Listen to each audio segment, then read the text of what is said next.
the winners, get rid of the losers. What does that mean? It means the lottery itself is a way of siphoning off the dysfunctional families. The people who didn't even know there was a lottery. The families where one parent is in jail, the other parent is sick, they don't know there's a lottery. So you won't get those kids. So the motivated families are competing and competing. And then when the kids get in, you make sure that there's an interview process.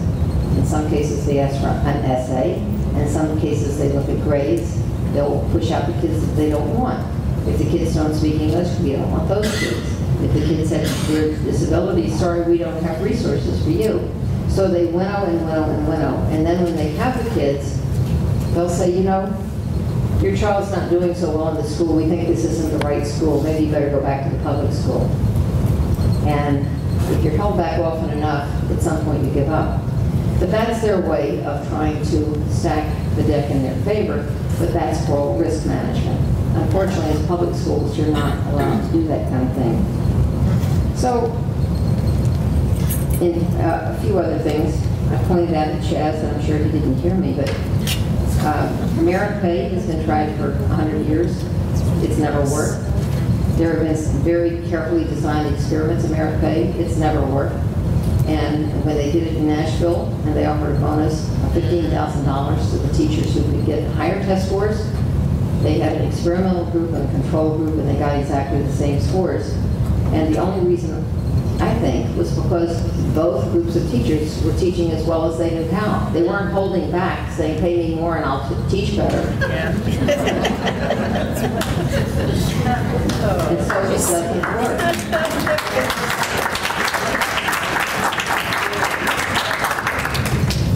This whole notion that Arnie Duncan and Race to the Top has launched, which is the teacher should be evaluated by test scores, is ridiculous. I think of it as junk science. The fact is that since they started this in 2009 and put a lot of money into it, and Bill Gates has put hundreds of millions into it, I mean, the worst thing that could happen to any state in this country is to win Race to the Top. Because what happens is, no matter how much money they give you, you're going to spend at least 10 times that much complying.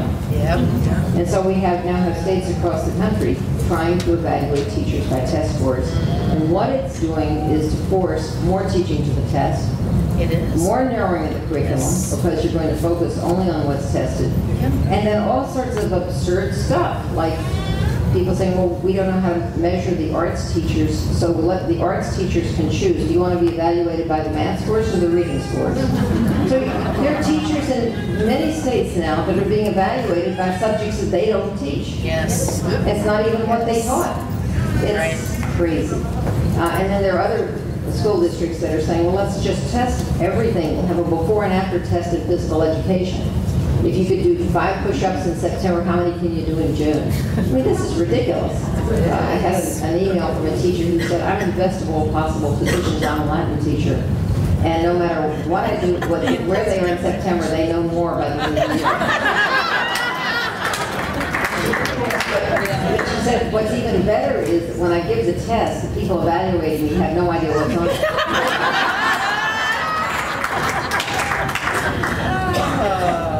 So, the result of this pressure on teachers, this idea that the way you get better teaching is by tightening the screws. This is what's known, it's a phrase I'm sure that's familiar with you, the beatings will continue until morale improves.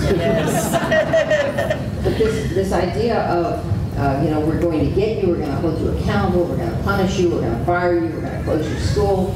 All this has done is to create massive demoralization. And just a while back, you know, like a month ago, the MetLife survey of the American teacher came out, and they said that amongst both principals and teachers, the level of demoralization is higher than it's been in many, many years. I don't know what happened 25 years ago.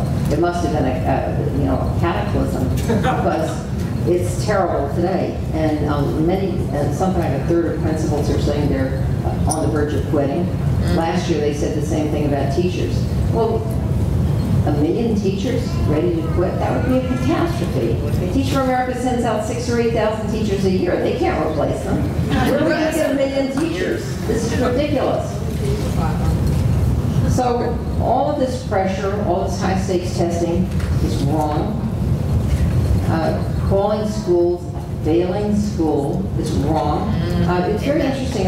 One of my former graduate students did a search, an Lexis search on the internet of the term failing schools. It was virtually non-existent until the mid-1990s. And then after from the time No Child Left Behind started, right before it started to be used more and more and more and more and more. And now it's common. If your school has low test scores, you're a failing school. But what we see now across the nation is where schools are identified as failing schools, guess what? They enroll extraordinary numbers of kids who come from poverty, kids who are English language learners, kids with disabilities, and kids who have 3 strikes against them. Yes, and the school is called failing because they're enrolling the wrong kids. And that's wrong. So the teachers who are then identified as being bad teachers are teaching the kids who are neediest. And you will be punished because the children you teach need you.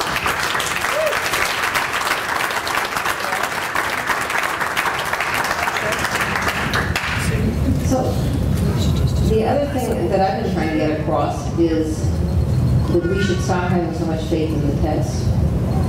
The tests are being, as I said earlier, they're being wrongly used. They should be used diagnostically. They should not be used to measure teacher quality or school quality. And because of my experience on the National Assessment Governing Board, I can tell you there were many times reviewing test questions where I thought, this is a terrible question. It's so confusing. How would anyone know what the right answer was? I don't know what the right answer is. Or I saw questions that had 2 right answers.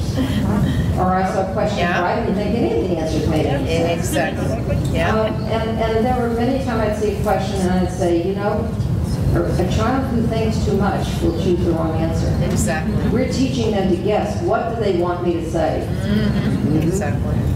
But we're punishing the children who are thoughtful, who stop and say, wait a minute, this might make more sense than that, and then you're wrong.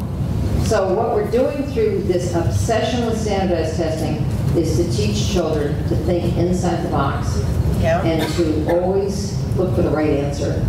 And we're not preparing them for real life. Real life is, as we all know, involves grade all the time. We're constantly making decisions about weighing.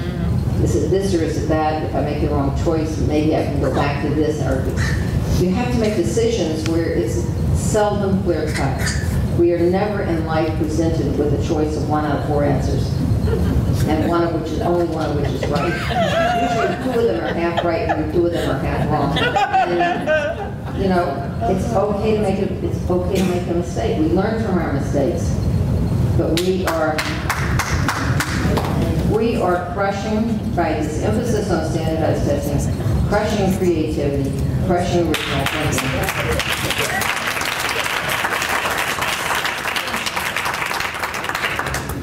And crushing the ability to think critically and to take risks.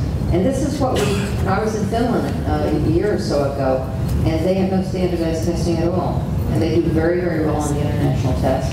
And they said, we want to encourage our children to take risks. And if we were to give them standardized tests, we would be teaching them all the wrong lessons. We want them to be creative. We want them to think critically.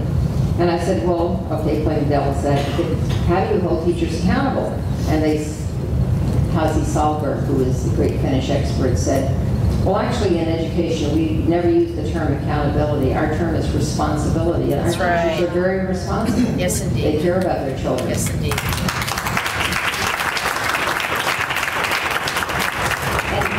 Guess who makes the tests that the children take? The teachers make their own tests.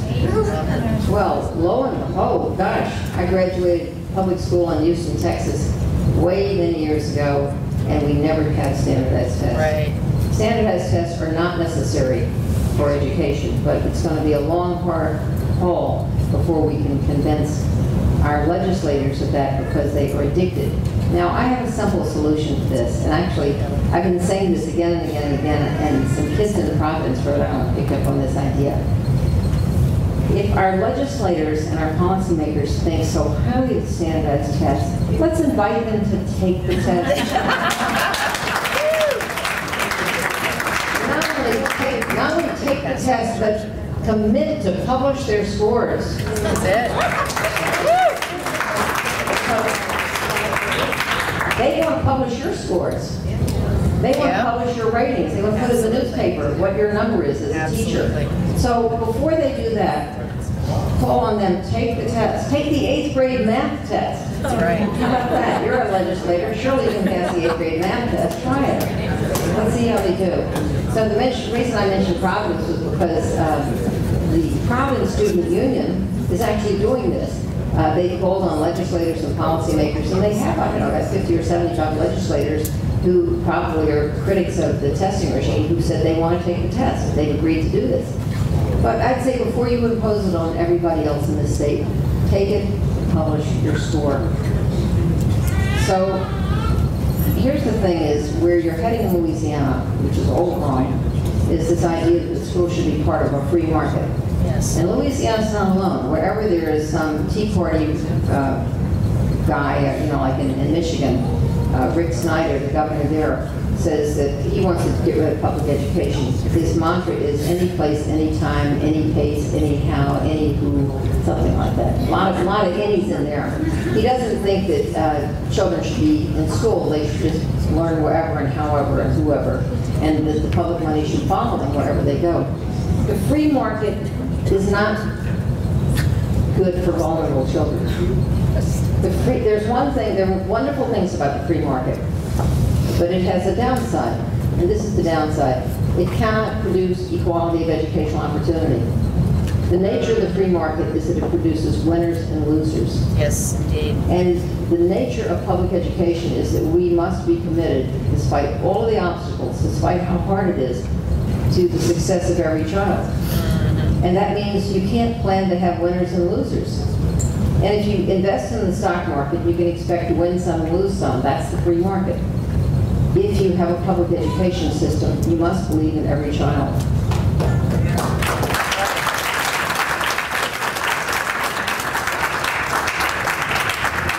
What is happening in Louisiana today is a force being let loose that will destroy neighborhood schools, that is destroying neighborhood schools, that will disrupt and destroy communities and send children all over and put people in competition.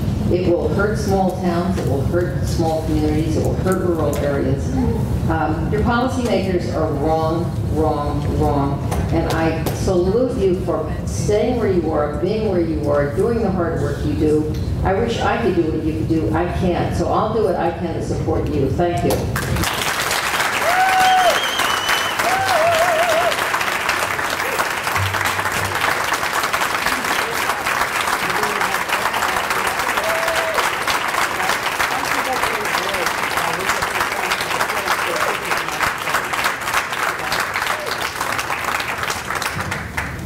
I want to take this opportunity to thank LSG for sending out 24,000 emails to support this meeting tonight.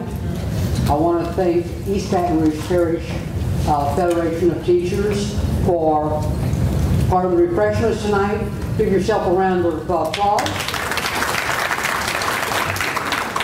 I want to thank LAE for supporting the programs that we have produced today. And now here comes the challenge. Every one of you in this room is a leader because you have knowledge that you have gained today. I challenge you, number one, I think our time will be about a week.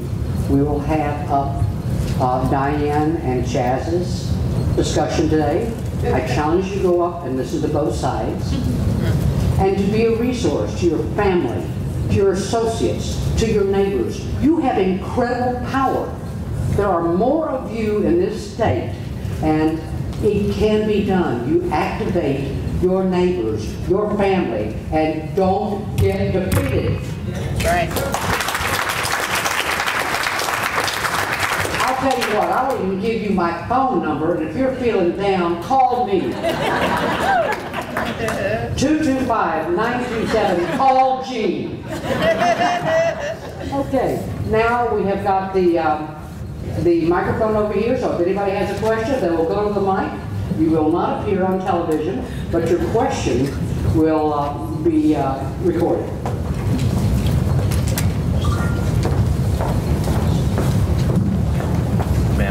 Dr. Ravitch, would you tell us a little bit about the new organization you're a member of, the network? Oh, yes. I'm glad you asked that question because I just wrote myself a note saying, why didn't I mention the Network for Public Education? And you gave me a wonderful opening. Well, as I've been traveling around the country, people always say, what can we do? We feel so powerless. You know, it's just me and it's just me and my friends. And how can we're up against this multi-million-dollar machine that wants to ruin our teaching careers and our schools. And so, working with a group of other people who are in some way inclined, I and Anthony Cody, who's a very well-known science teacher and blogger on the West Coast, formed something called the Network for Public Education. And we have a small board because we don't want to be factious and take hours to make decisions. But what we're doing is we're enlisting members from across the country. We've asked organizations and groups to join us as allies. Our first intention is that we're going to use social media to defeat the big money. Our